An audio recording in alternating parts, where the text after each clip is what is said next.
All right, let's dive deep into firearm safety today. And specifically, one rule that's like absolutely fundamental. Rule 3, keep your finger off the trigger until ready to shoot. Right. We're going to explore, why it's so important and go beyond like just what it says to really, get into the why. Absolutely. And to help me with that, I've got expert speaker here. Oh, So you have to be here. glad to have you. Yeah.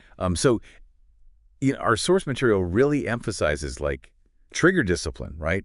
It's the key to preventing accidental discharge. Absolutely. Like that's serious business. It is. So, in those moments where things go wrong, what's happening? What's going on there? Well, I think the thing to remember is that pulling the trigger, it's a very conscious and deliberate act. Right. But our brains are wired for, all sorts of reflexes, right? Automatic responses. So you're saying that sometimes our bodies like react before our minds have even made the decision to shoot. Exactly. Picture this. You're holding a firearm, maybe you're scanning your surroundings, and suddenly a loud noise, or maybe something just unexpected catches your eye. Right. A natural reaction is going to be to just clench your hand. Ooh, yeah. I can see that. It's like, feel that in my hand just thinking about it. Right. And if your finger is on that trigger, well, you've now fired a round without ever consciously deciding to do so. Wow. And that split-second reflex, it can have some really devastating consequences. Yeah, that's a powerful point. Yeah. So how do we like retrain ourselves? Yeah. To avoid that like instinctive reaction? Well, that's where this concept of what we call indexing comes in. Okay. So instead of curling your finger around the trigger, you're keeping it extended straight along the frame of the gun, above the trigger guard. Index. Got it. Yeah.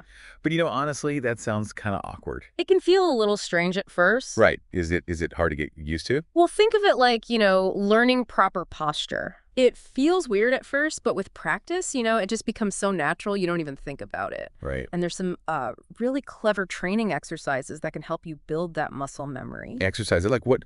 Give me the inside scoop. So one that really stands out is the trigger discipline startle drill. Okay. So imagine you're at the range holding your firearm and suddenly, bam, someone drops like a heavy weight or shouts unexpectedly. Oh, I'd jump out of my skin. Right. And the point is to see if you instinctively clench your hand on the gun. Right. If your finger is indexed properly, no harm done. Right. It's a very powerful way to kind of test your reactions under a little bit of pressure. Okay. Yeah, that makes sense. Yeah. It's like building that like unwavering habit no matter what's going on around you. Exactly. And another exercise that's fantastic for this is the precision trigger control simulation. Okay. This one uses a laser training system where you only move your finger to the trigger when you're consciously aiming at a target. It's all about deliberate action, not reflex. So you're essentially like rewiring your brain to associate like trigger movement with like a very specific intention. Precisely. You're building that conscious connection between your mind, your eye, and that trigger finger. This is like so much more than just knowing where to put your finger. It's about cultivating this whole like mindset of control and awareness. You're absolutely right. And that's what makes this rule so fundamental. It's Right. the foundation upon which all other firearm safety practices are built. So we've been talking about like the why of Rule 3. And it's clear that trigger discipline is like all about overriding our natural instincts, right? But how do we actually train ourselves to make that like index finger position second nature? Well, the key really is repetition. Okay. And building muscle memory through consistent practice. What? And it's not just about dry fire drills at home. Right. It's every time you handle a firearm. Okay. Whether you're at the range, cleaning it, storing it, you have an opportunity to reinforce that trigger discipline. So even when I'm not like actively shooting, Yes, I should be practicing keeping my finger off the trigger. absolutely. Wow. Okay. Think of it this way. Every interaction with a firearm is a chance to ingrain those safe handling habits. Okay. The more you do it, the less you have to think about it, and it becomes an unconscious reflex. All right. So it's about building that constant awareness. But let's get specific. Sure. Walk me through some drills that can like really help cement this rule. All right, so let's start with a simple but incredibly effective drill called the wall drill. Okay. It's all about practicing drawing your firearm from its holster while maintaining perfect trigger discipline. Okay, I'm intrigued. Yeah. How does it work? So find a blank wall, Hmm. stand about 3 feet away, and point your unloaded firearm at the wall. Okay. Now imagine you're in a situation where you need to draw your weapon quickly and safely. Got it. Unloaded firearm pointed at a safe backstop. Right. Now, slowly and deliberately draw your firearm from the holster, keeping your finger indexed along the frame the entire time. Mm-hmm. As you bring the gun up to eye level, focus on acquiring a smooth sight picture. So it's not just about speed, it's also about, like, precision and control, Yeah, throughout the entire movement. precisely. Yeah. And here's the crucial part.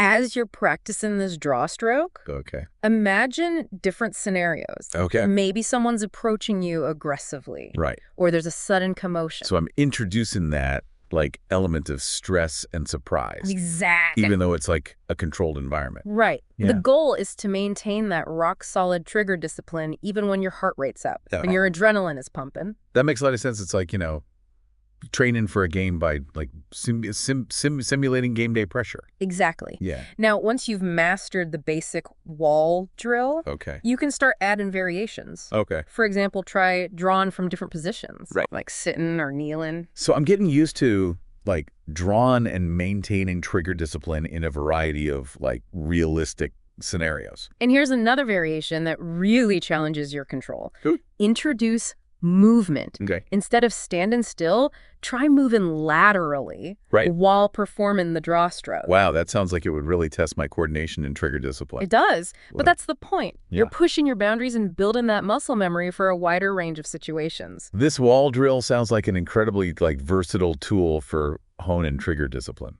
It is. Yeah. What other drills can help reinforce this rule? Well, one that's excellent for building awareness of your finger placement is the penny drill. Okay, the penny drill. Right. I'm picturing pennies on the slide. You got it. Okay. Place a penny on the flat part of your firearm slide, just behind the front sight. Mm-hmm. Now go through your dry fire drills, Okay. focusing on keeping that penny balanced on the slide. As you practice trigger pulls, So if the penny falls off, it means I'm jerking the trigger. Or, like, Right, not yeah. maintaining, like, smooth control. exactly. This drill is all about developing that smooth, consistent trigger press without disturbing the firearm's balance. It sounds like a great way to build, like, sensitivity and control. Mm-hmm. What about drills that, like, specifically address that startle response we talked about earlier? Well, in addition to the startle drill we discussed, Right. there is a variation that's particularly effective. Okay. The partner startle drill. Okay, so this one involves, like, a training partner. Yes. Right. So you and your partner stand facing each other about 3 feet apart. Oh. Both of you have unloaded firearms, Right. pointed in a safe direction, of course. Of course, yeah. Now, one person is designated as the shooter, Okay. the other as the spotter. Got it. So we're both, like, practicing trigger discipline, but one of us is, like, actively working on the draw stroke. Exactly. Right. Okay. The shooter focuses on the wall drill, practicing their draw and trigger control.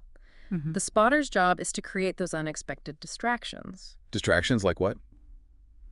It could be anything, clapping their hands, Mm-hmm. shouting a command, No. or even throwing a tennis ball towards the shooter. Wow, that sounds intense. Right. I can see how that would, like, really test your ability to, like, maintain focus and trigger discipline. It does. Yeah. The spotter can also vary the intensity and timing of the distractions, Right. keeping the shooter on their toes. So it's about building that, like, resilience to, like, unexpected events, even when your focus is, like, laser sharp. Precisely. And remember, communication is key in this drill. Right. The spotter should communicate clearly with the shooter, letting them know when the distractions will start and stop.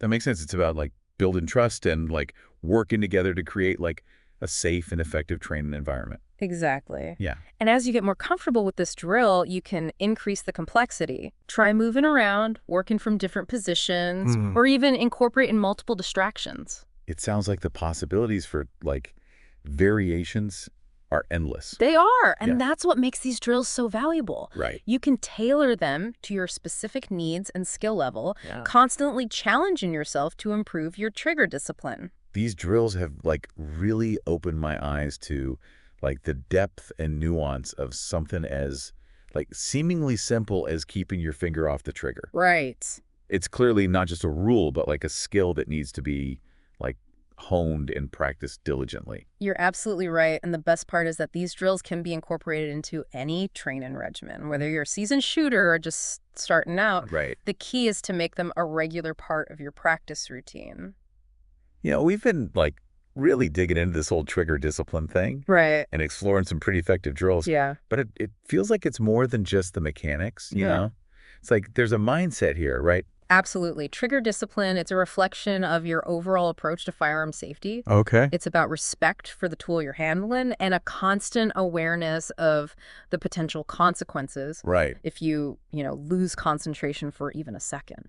So how do we develop that mindset? Is it like, are you born with it or can you learn it? It's definitely something that can be cultivated Okay. through, conscious effort and practice. Right. And it starts with understanding the gravity of what you're doing every time you pick up a firearm. So like reminding myself that this is not a toy, Mhm.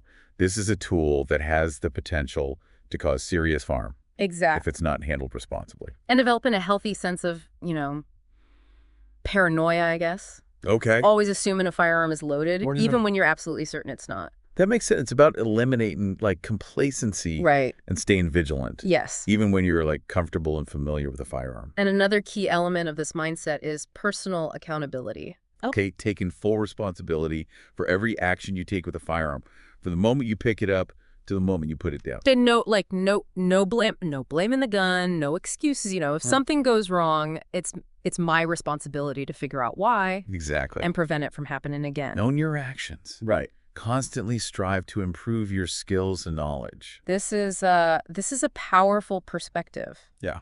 It really elevates trigger discipline from just a simple rule to a core principle of responsible firearm ownership. And that's why it's so important to integrate this mindset into Yeah. every aspect of your training and practice. Right. It's not just about going through the motions. It's about approaching those drills with intentionality Right. and understanding why you're doing them. So even when I'm practicing at home Yes. with an unloaded firearm, I should be treating it with the same level of respect and awareness as if I was at the range. Absolutely. With live ammunition. Those mental repetitions, they're just as important as the physical ones. Right. You're training your mind to react safely and responsibly, regardless of the circumstances. It sounds like this mindset's a journey, not a destination. Right? Yeah.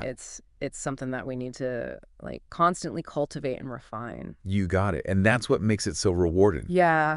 As you develop this mindset, you become more aware of your actions, Right. more confident in your abilities, and ultimately a safer, more responsible firearm owner.